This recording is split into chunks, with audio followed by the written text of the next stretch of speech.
ഓം ശാന്തി. 7/3/26 പ്രഭാതമുരളി ബാബ്ദാദ മധുബൻ.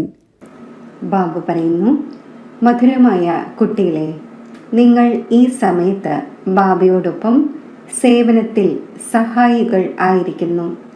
അതിനാൽ നിങ്ങളുടെ സ്മരണയുണ്ടാകുന്നു, പൂജയല്ല. കാരണം ശരീരം അപവിത്രമാണ്. ചോദ്യം: ഏതൊരു ലഹരി കുട്ടികളായ നിങ്ങളുടെ ബുദ്ധിയിൽ നിരന്തരം ഉണ്ടായിരിക്കേണ്ടതാണ്? ഉത്തരം: നമ്മൾ ശിവബാബയുടെ കുട്ടികളാണ്. ശിവബാബയിൽ നിന്നും രാജയോഗം പഠിച്ച് സ്വർഗത്തിലെ രാജപദത്തിൻ്റെ സമ്പത്ത് നേടുന്നു. ഈ ലഹരി നിങ്ങൾക്ക് നിരന്തരം ഉണ്ടായിരിക്കേണ്ടതാണ്. വിശ്വത്തിൻ്റെ അധികാരിയാകണമെങ്കിൽ വളരെ ശ്രദ്ധയോടെ പഠിക്കണം, പഠിപ്പിക്കണം. ഒരിക്കലും ബാബയുടെ നിന്ദ ചെയ്യിക്കരുത്. ആരോടും അടികൂടുകയോ വഴക്ക് കൂടുകയോ ചെയ്യരുത്. നിങ്ങൾ കവടിയിൽ നിന്നും വജ്രതുല്യമാകുന്നു. അപ്പോൾ നല്ല രീതിയിൽ ധാരണ ചെയ്യേണ്ടതുണ്ട്. ഗീതം: ആരാണോ പ്രിയതമൻ്റെ കൂടെയുള്ളത്? ഓം ശാന്തി. കുട്ടികൾ മനസ്സിലാക്കി, ആരാണോ ബാബയുടെ കൂടെയുള്ളത് അവർ ബാബ്ദാദയുടെ കൂടെയാണ്. ഇപ്പോഴാണെങ്കിൽ ഡബിൾ ആണല്ലോ. ഇത് നല്ല രീതിയിൽ മനസ്സിലാക്കിച്ചു തരുന്നു.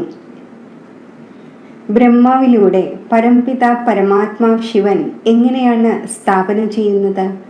അവരാണെങ്കിൽ അറിയുന്നില്ല. കുട്ടികളായ നിങ്ങൾ തന്നെയാണ് അറിയുന്നത്. ആ ഒന്നിന് തൻ്റെതായ ശരീരമില്ല. ശ്രീകൃഷ്ണനാണെങ്കിൽ തൻ്റെതായ ശരീരമുണ്ട്. പരമാത്മാവ് ശ്രീകൃഷ്ണന്റെ ശരീരത്തിലൂടെ എന്ന് പറയുവാനാകില്ല. അങ്ങനെയല്ല. കൃഷ്ണൻ സത്യയുഗത്തിലെ പ്രിൻസാണ്. പരംപിത പരമാത്മാവ് ബ്രഹ്മാവിലൂടെ സ്ഥാപന ചെയ്യിക്കുന്നു. അപ്പോൾ തീർച്ചയായും ബ്രഹ്മാവിൽ പ്രവേശിക്കേണ്ടി വരും. മറ്റൊരു ഉപായവുമില്ല. പ്രേരണയുടെയോ മറ്റോ കാര്യമില്ല. ബാബ ബ്രഹ്മാവിലൂടെ എല്ലാം മനസ്സിലാക്കിച്ചു തരുന്നു. വിജയമാലയെ രുണ്ടുമാല എന്ന് പറയുന്നു. അത് മനുഷ്യർ പൂജിക്കുന്നു, സ്മരിക്കുന്നു. കുട്ടികളായ നിങ്ങൾ മനസ്സിലാക്കുന്നു, ഈ രുദ്രമാല കേവലം സ്മരിക്കപ്പെടുകയാണ് ചെയ്യുന്നത്. മേരു എന്ന് പറയുന്നത് ബ്രഹ്മ സരസ്വതിയെയാണ്. ബാക്കി മാല കുട്ടികളായ നിങ്ങളുടേതാണ്. വിഷ്ണുവിൻ്റെ മാല ഒന്ന് മാത്രമാണ് പൂജിക്കപ്പെടാൻ കഴിയുന്നത്. ഈ സമയം നിങ്ങൾ പുരുഷാർത്ഥിയാണ്. നിങ്ങളുടെ സ്മരണ അന്തിമത്തിൽ നടക്കുന്നു. ആത്മാക്കളുടെ മാലയാണോ അതോ ജീവാത്മാക്കളുടേതാണോ? ചോദ്യം ഉയരുമല്ലോ. വിഷ്ണുവിൻ്റെ മാലയെ ചൈതന്യ ജീവാത്മാക്കളുടെ മാല എന്ന് പറയും. ലക്ഷ്മി നാരായണന്റെ പൂജ ചെയ്യുന്നുവല്ലോ. കാരണം അവരുടെ ആത്മാവും ശരീരവും രണ്ടും പവിത്രമാണ്. രുദ്രമാല എന്നത് കേവലം ആത്മാക്കളുടേതാണ്. കാരണം ശരീരം അപവിത്രമാണ്. അത് പൂജിക്കപ്പെടുക സാധ്യമല്ല. ആത്മാവ് എങ്ങനെയാണ് പൂജിക്കപ്പെടുക? നിങ്ങൾ പറയുന്നു രുദ്രമാല പൂജിക്കപ്പെടുന്നു. പക്ഷെ അല്ല, പൂജിക്കപ്പെടുന്നില്ല. പേര് തന്നെ സ്മരണ എന്നാണ്. ഏതെല്ലാം മണികളുണ്ടോ അത് കുട്ടികളായ നിങ്ങളെ സ്മരിക്കുന്നതാണ്. ശരീരത്തിലുള്ളപ്പോൾ മണികൾ ബ്രാഹ്മണരുടേതാണ്. ആരെയാണ് സ്മരിക്കുന്നത്? ഇതാർക്കും അറിയില്ല. ഇത് ഭാരതത്തിൻ്റെ സേവനം ചെയ്യുന്ന ബ്രാഹ്മണരാണ്. അവരെയാണ് ഓർമ്മിക്കുന്നത്. ജഗദംബ, ദേവിമാർ തുടങ്ങി ധാരാളം പേരുണ്ട്. അവരെ ഓർമ്മിക്കേണ്ടതാണ്. പൂജയ്ക്ക് യോഗ്യർ ലക്ഷ്മി നാരായണനാണ് ആകുന്നത്, നിങ്ങളല്ല. കാരണം നിങ്ങളുടെ ശരീരം പതീതമാണ്. ആത്മാവ് പവിത്രമാണ്. എന്നാൽ അത് പൂജിക്കപ്പെടുന്നില്ല, സ്മരിക്കപ്പെടുന്നു. ആരെങ്കിലും നിങ്ങളോട് ചോദിക്കുന്നു എന്നിരിക്കട്ടെ.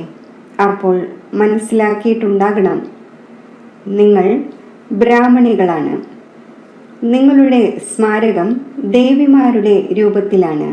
നിങ്ങൾ ശ്രീമത് അനുസരിച്ച് സ്വയം പാവനമാകുന്നു. അപ്പോൾ ഈ മാല ഫസ്റ്റ് ബ്രാഹ്മണരുടേതാണ് എന്ന് മനസ്സിലാക്കണം. പിന്നെ ദേവതമാരുടേത്. വിചാരസാഗര മഥനം ചെയ്യുന്നതിലൂടെ റിസൾട്ട് വരും. എപ്പോഴാണോ ആത്മാക്കൾ സാലിഗ്രാം രൂപത്തിലായിരിക്കുന്നത് അപ്പോൾ പൂജിക്കപ്പെടുന്നു. ശിവന്റെ പൂജയുണ്ടാകുന്നു, സാലിഗ്രാമിൻ്റെയും ഉണ്ടാകുന്നു. കാരണം ആത്മാവ് പവിത്രമാണ്, ശരീരമല്ല. സ്മരിക്കുന്നത് കേവലം നിങ്ങളെയാണ്. എന്തുകൊണ്ട്? നിങ്ങൾ ശരീരത്തോടൊപ്പം സേവനം ചെയ്യുന്നു. നിങ്ങളുടെ പൂജ ഉണ്ടാവുക സാധ്യമല്ല. പിന്നെ എപ്പോഴാണോ ശരീരം ഉപേക്ഷിക്കുന്നത് അപ്പോൾ നിങ്ങളും ശിവനോടൊപ്പം പൂജിക്കപ്പെടുന്നു, ചിന്തിക്കപ്പെടുന്നുവല്ലോ. നിങ്ങൾ ഈ സമയം ബ്രാഹ്മണനാണ്. ശിവബാബയും ബ്രഹ്മാവിൽ വരുന്നു. അപ്പോൾ ബ്രഹ്മാവും സാകാരത്തിലാണ്. നിങ്ങൾ പ്രയത്നിക്കുന്നു. ഈ മാല സാകാരിയായി.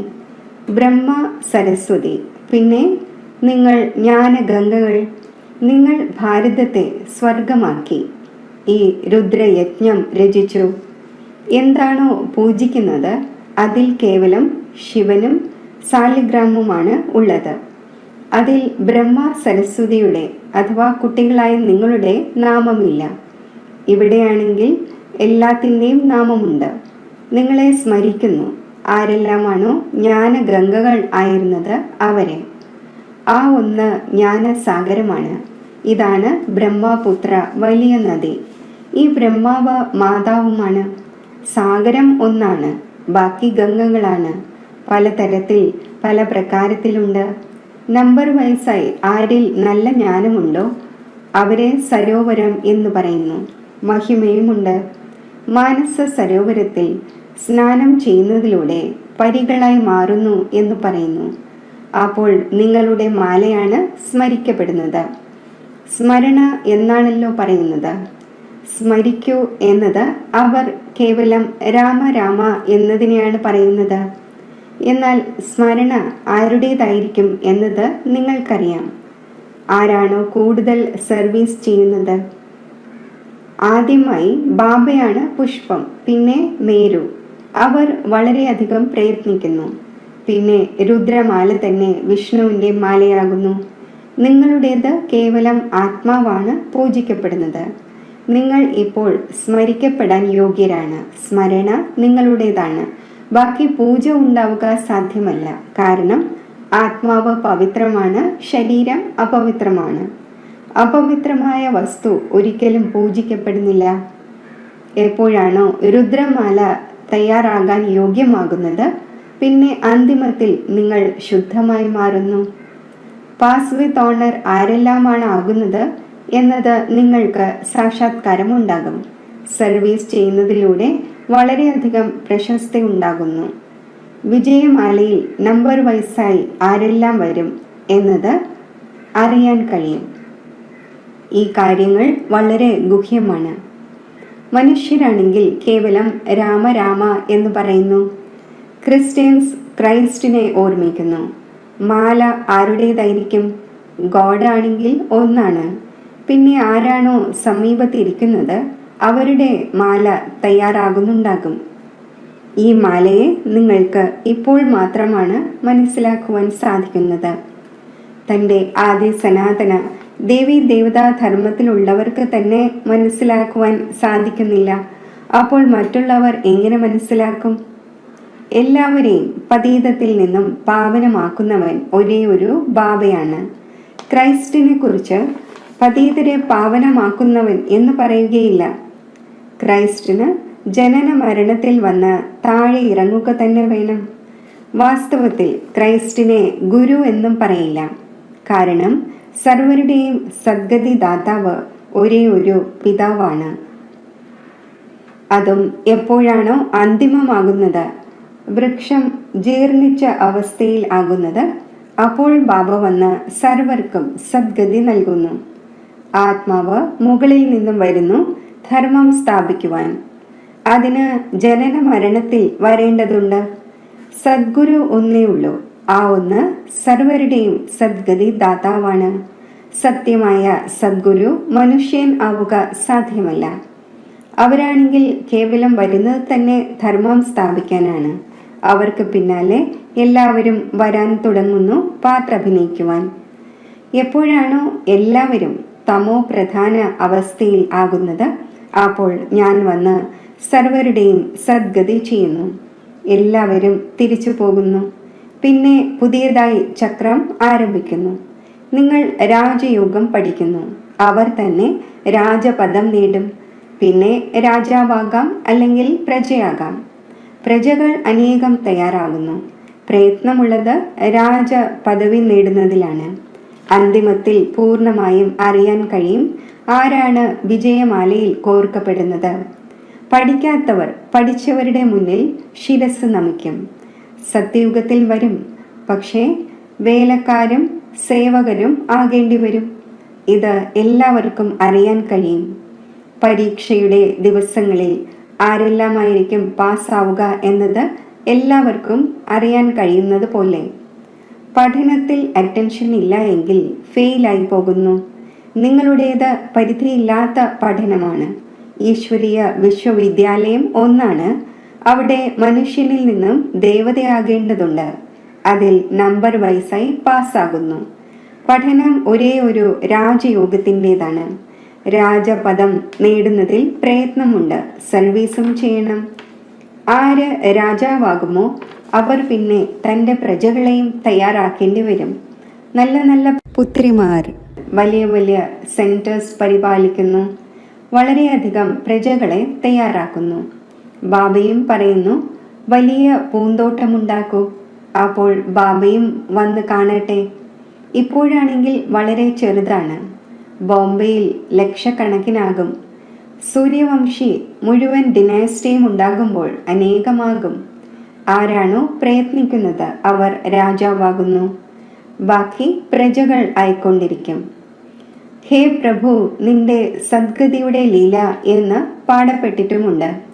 നിങ്ങൾ പറയുന്നു, ആഹാ ബാബ, അങ്ങയുടെ ഗതിയും മതവും സർവരുടെയും സദ്ഗതി ചെയ്യുന്നതിൻ്റെ ശ്രീമത് ഇത് സർവ്വതിൽ നിന്നും വേറിട്ടതാണ്. ബാബ കൂടെ കൊണ്ടുപോകുന്നു, ഉപേക്ഷിച്ചു പോകുന്നില്ല. നിരാകാരി, ആകാരി, സാകാരി ലോകത്തെ പോലും അറിയുന്നില്ല. കേവലം സൃഷ്ടിയുടെ ആദി മധ്യ അന്ത്യത്തെ അറിയുന്നതും കംപ്ലീറ്റ് നോളജ് അല്ല. ആദ്യം മൂലവചനത്തെ അറിയേണ്ടി വരും. അവിടെ നമ്മൾ ആത്മാക്കൾ വസിക്കുന്നു. ഈ മുഴുവൻ സൃഷ്ടിചക്രത്തെയും അറിയുന്നതിലൂടെ നിങ്ങൾ ചക്രവർത്തി രാജാവാകുന്നു. ഇതെല്ലാം എത്ര മനസ്സിലാക്കേണ്ട കാര്യങ്ങളാണ്. അവർ പറയുന്നു, ശിവൻ നാമരൂപത്തിൽ നിന്നും വേറിട്ടതാണ്. ചിത്രവുമുണ്ട്. എന്നിട്ടും പറയുന്നു നാമരൂപത്തിൽ നിന്നും വേറിട്ടത്. പിന്നെ പറയുന്നു സർവവ്യാപി.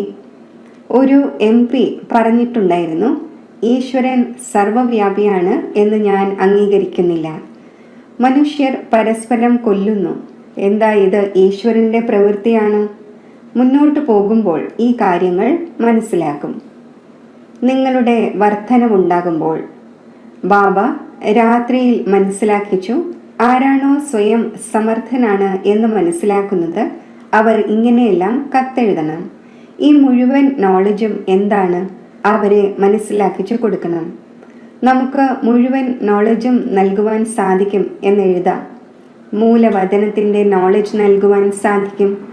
നിരാകാരനായ ബാബയുടെയും പരിചയം നൽകാൻ സാധിക്കും. പിന്നെ പ്രജാപിത ബ്രഹ്മാവിനെ കുറിച്ചും ആ ഒന്നിൻ്റെ ബ്രാഹ്മണ ധർമ്മത്തെക്കുറിച്ചും മനസ്സിലാക്കിച്ചു കൊടുക്കാൻ സാധിക്കും. ലക്ഷ്മി നാരായണൻ, പിന്നെ രാമനും സീതയും, അവരുടെ ഡിനാസ്റ്റി എങ്ങനെയാണ് നടക്കുന്നത്, പിന്നെ അവരിൽ നിന്നും ആരാണ് രാജധാനി തട്ടിയെടുക്കുന്നത്, ആ സ്വർഗം എവിടെ പോയി, നരകം എവിടെ പോയി എന്ന് പറയപ്പെടുന്നത് പോലെ ഇല്ലാതായി. സ്വർഗവും ഇല്ലാതാകും. ആ സമയവും എർത്ത്ക്വേക്കും മറ്റും ഉണ്ടാകും. ആ വജ്ര വൈഡൂര്യങ്ങളുടെ കൊട്ടാരവും മറ്റും ആർക്കും കണ്ടെടുക്കാൻ കഴിയാത്ത വിധം പോയി. സ്വർണത്തിൻ്റെയും വജ്രവൈഡൂര്യങ്ങളുടെയും കൊട്ടാരം ഒരിക്കലും താഴെ നിന്നും വന്നിട്ടില്ല. സോമനാഥൻ്റെയും മറ്റും ക്ഷേത്രം പിന്നീടാണ് ഉണ്ടാക്കിയത്. അതിനേക്കാളും അവരുടെ വീട് ഉയർന്നതായിരിക്കും. ലക്ഷ്മി നാരായണൻ്റെ വീട് എങ്ങനെയായിരിക്കും? ആ മുഴുവൻ സമ്പത്തും എവിടെ പോയി? ഇങ്ങനെയെല്ലാമുള്ള കാര്യങ്ങൾ വിദ്വാൻമാർ കേൾക്കുമ്പോൾ അത്ഭുതപ്പെടും. ഇവരുടെ നോളജ് ശക്തിശാലിയാണ്.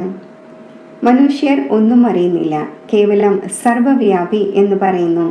ഇതെല്ലാം മനസ്സിലാക്കിക്കേണ്ടതുമായ കാര്യങ്ങളാണ്. നിങ്ങൾക്ക് ധനം ലഭിക്കുന്നു, പിന്നെ ദാനം ചെയ്യണം. ബാബ നിങ്ങൾക്ക് നൽകിക്കൊണ്ടിരിക്കുകയാണ്, നിങ്ങളും നൽകിക്കൊണ്ടിരിക്കൂ. ഇത് അളവറ്റ ഖജനാവാണ്. മുഴുവൻ ആധാരവും ധാരണയുടെ മേലാണ്. എത്ര ധാരണ ചെയ്യുമോ അത്രയും ഉയർന്ന പദവി നേടും. ചിന്തിക്കൂ, കവടി എവിടെ, വജ്രം എവിടെ? വജ്രത്തിൻ്റെ മൂല്യം ഏറ്റവും അധികമാണ്, കവടിയുടെ മൂല്യം ഏറ്റവും കുറവാണ്. ഇപ്പോൾ നിങ്ങൾ കവടിയിൽ നിന്നും വജ്രമാകുന്നു. ഈ കാര്യങ്ങൾ ഒരിക്കലും ആരുടെയും സ്വപ്നത്തിൽ പോലും വരില്ല. തീർച്ചയായും ലക്ഷ്മി നാരായണന്റെ രാജ്യമുണ്ടായിരുന്നുവെന്നും ഇവിടെ ഉണ്ടായിരിക്കുകയും പോവുകയും ചെയ്തവരാണെന്നും കേവലം തീർച്ചയായും മനസ്സിലാക്കും. ബാക്കി ഈ രാജ്യം എപ്പോൾ ആര് നൽകി ഇതൊന്നും അറിയുന്നില്ല.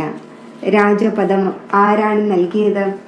ഇവിടെയാണെങ്കിൽ ഒന്നും തന്നെയില്ല. രാജയോഗത്തിലൂടെ സ്വർഗത്തിൻ്റെ രാജപദം ലഭിക്കുന്നു. ഇത് വണ്ടറാണല്ലോ. നല്ല രീതിയിൽ കുട്ടികളുടെ ബുദ്ധിയിൽ ലഹരി ഉണ്ടായിരിക്കണം. എന്നാൽ മായ പിന്നെ ആ സ്ഥായിയായ ലഹരി നിലനിൽക്കുവാൻ അനുവദിക്കില്ല. നമ്മൾ ശിവബാബയുടെ കുട്ടികളാണ്. ഈ നോളജ് പഠിച്ച് നമ്മൾ വിശ്വത്തിൻ്റെ അധികാരിയാകും. ഇത് എപ്പോഴെങ്കിലും ആരുടെയെങ്കിലും ബുദ്ധിയിൽ വരുന്നുണ്ടാകുമോ? ബാബ മനസ്സിലാക്കിച്ചു തരുന്നു, കുട്ടികൾ എത്ര പ്രയത്നിക്കേണ്ടതാണ്. ഗുരുവിൻ്റെ നിന്ദകൻ ലക്ഷ്യസ്ഥാനം നേടുകയില്ല എന്നത് ഇവിടുത്തെ കാര്യമാണ്. അവർക്കാണെങ്കിൽ എയിം ഓബ്ജക്റ്റേ ഇല്ല. നിങ്ങൾക്ക് എയിം ഓബ്ജക്റ്റ് ഉണ്ട്. അച്ഛനും ടീച്ചറും ഗുരുവും മൂന്നും തന്നെയാണ്. നിങ്ങൾക്കറിയാം, ഈ പഠനത്തിലൂടെ നമ്മൾ വിശ്വത്തിൻ്റെ അധികാരിയാകുന്നു. എത്ര ശ്രദ്ധയോടെ പഠിക്കുകയും പഠിപ്പിക്കുകയും വേണം. നിന്ന് ചെയ്യിക്കും വിധത്തിലുള്ള ഒരു കാര്യവും ഉണ്ടാകരുത്. ആരുമായും അടിയും വഴക്കും കൂടരുത്. എല്ലാവരോടും മധുരമായി സംസാരിക്കണം. ബാബയുടെ പരിചയം നൽകണം. ബാബ പറയുന്നു, ദാനം നൽകിയാൽ ഗ്രഹപ്പിഴ മാറും. നമ്പർ 1 ദാനമാണ് ദേഹാഭിമാനം. ഈ സമയം നിങ്ങൾ ആത്മാഭിമാനിയായി പരമാത്മാ അഭിമാനിയാകുന്നു. ഇത് അമൂല്യ ജീവിതമാണ്. ബാബ പറയുന്നു, കൽപ്പകൽപ്പങ്ങളിൽ ഞാൻ നിങ്ങളെ ഇങ്ങനെ പഠിപ്പിക്കുവാനായി വരുന്നു, പിന്നെ നിങ്ങൾ മറന്നു പോകുന്നു. ഇതും ഡ്രാമയിൽ അടങ്ങിയിട്ടുള്ളതാണ്. ശരി, മധുരമധുരമായ സിഖില്ലതെ കുട്ടികൾക്ക്, ജ്ഞാനരത്നം ധാരണ ചെയ്യുന്നവർക്ക്, സർവീസ് ചെയ്യുന്നവർ കുട്ടികൾക്ക് മാതാവും പിതാവുമായ ബാബ് ദാദയുടെ സ്നേഹസ്മരണകൾ. Good morning.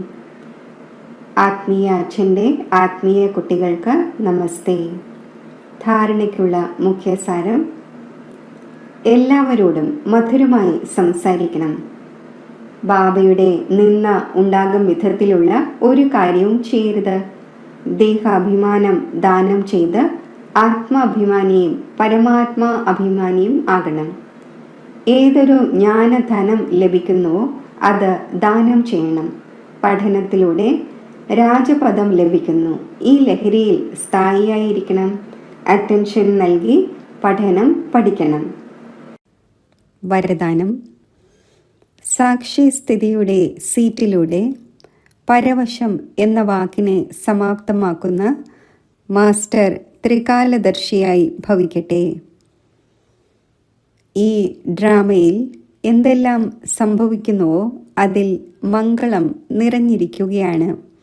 എന്തുകൊണ്ട്, എന്ത് എന്ന ക്വസ്റ്റ്യൻ ബുദ്ധിശാലികളുടെ ഉള്ളിൽ ഉയരുക സാധ്യമല്ല. നഷ്ടത്തിൽ പോലും മംഗളം അടങ്ങിയിട്ടുണ്ട്. ബാബയുടെ കൈയും കൂട്ടുകെട്ടും ഉണ്ടെങ്കിൽ അമംഗളം ഉണ്ടാവുക സാധ്യമല്ല. ഇങ്ങനെയുള്ള പ്രൗഢിയുടെ സീറ്റിലിരിക്കൂ, അപ്പോൾ ഒരിക്കലും പരവശമാവുകയില്ല. സാക്ഷ്യസ്ഥിതിയുടെ സീറ്റ് പരവശം എന്ന വാക്കിനെ സമാപ്തമാക്കുന്നു. അതിനാൽ ത്രികാലദർശിയായി പ്രതിജ്ഞ ചെയ്യൂ, പരവശം ആവുകയില്ല, പരവശം ആക്കുകയില്ല. സ്ലോഗൻ: തൻ്റെ സർവ കർമ്മേന്ദ്രിയങ്ങളെയും ഓർഡർ അനുസരിച്ച് നടത്തിക്കുന്നത് തന്നെയാണ് സ്വരാജ്യ അധികാരിയാവുക എന്നത്. അവ്യക്ത സൂചന: നിശ്ചയത്തിൻ്റെ ഫൗണ്ടേഷൻ ശക്തമാക്കി സദാ നിർഭയവും നിശ്ചിന്തവും ആയിരിക്കൂ. നിശ്ചയബുദ്ധി എന്നതിൻ്റെ അർത്ഥമാണ് നിശ്ചിന്ത ചക്രവർത്തി. അവർ തന്നെയാണ് ബാബയ്ക്ക് സമാനം. വിനാശി ധനം ഉള്ളവർ എത്ര സമ്പാദിക്കുന്നുവോ അത്രയും സമയമനുസരിച്ച് ചിന്തയിൽ ഇരിക്കുന്നു.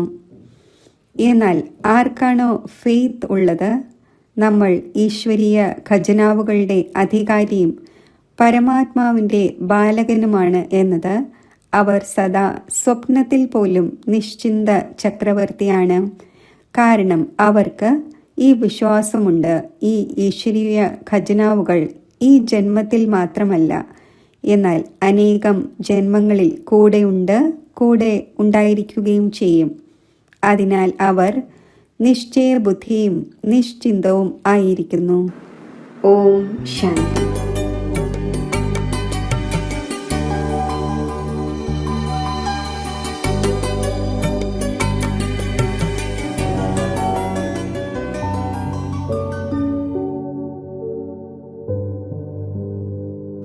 ഓം ശാന്തി എന്ന ശാന്തി മന്ത്രത്തിൻ്റെ അർത്ഥസ്വരൂപമായി ഞാൻ മാറുന്നു. നക്ഷത്രം പോലെ തിളങ്ങുന്ന ആത്മജ്യോതിയായ എൻ്റെ നൈസർഗികമായ ഗുണം ശാന്തിയാണ്. ഞാൻ ശാന്തസ്വരൂപ ആത്മാവായി ആ അനുഭവത്തിലേക്ക് എത്തിച്ചേരുന്നു. ഈ ശാന്തസ്വരൂപ അവസ്ഥയിൽ സ്വാഭാവികമായി എൻ്റെ മനസ്സ് ശാന്തി സാഗരമായ ശിവപരമാത്മാവിലേക്ക് ആകർഷിതമാകുന്നു.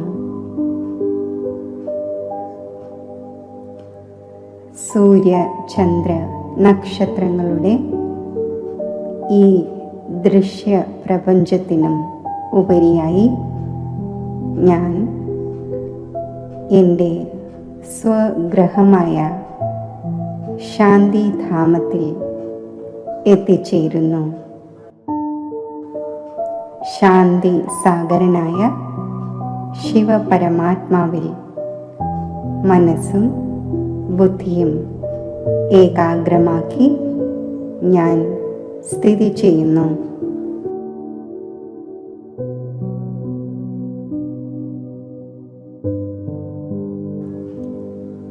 ശാന്തി സാഗരനായ ബാബയുമായി മനസ്സുകൊണ്ട് ഏകീഭവിക്കുമ്പോൾ, ഒന്നിൻ്റെ സ്മൃതിയിൽ ലയിച്ച് ചേരുമ്പോൾ അനുപമമായ പരമാത്മാ ശാന്തിയുടെ ഗഹനതയിൽ സ്ഥിതി ചെയ്യുന്നു.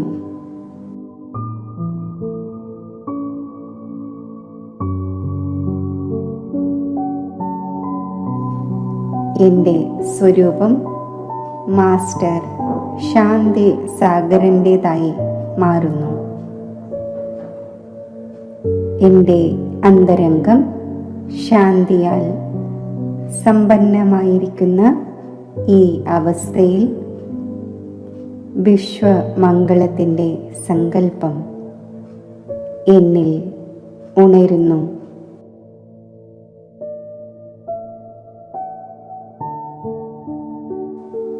ശാന്തിക്ക് വേണ്ടി ദാഹിക്കുന്ന എൻ്റെ സഹോദര ആത്മാക്കൾക്ക് ബാബയിൽ നിന്നും ലഭിച്ച ശാന്തിയുടെ പ്രകാശധാര, ശാന്തിയുടെ അമൂല്യ ഖജനാവ് ഞാൻ ദാനം ചെയ്യുന്നു.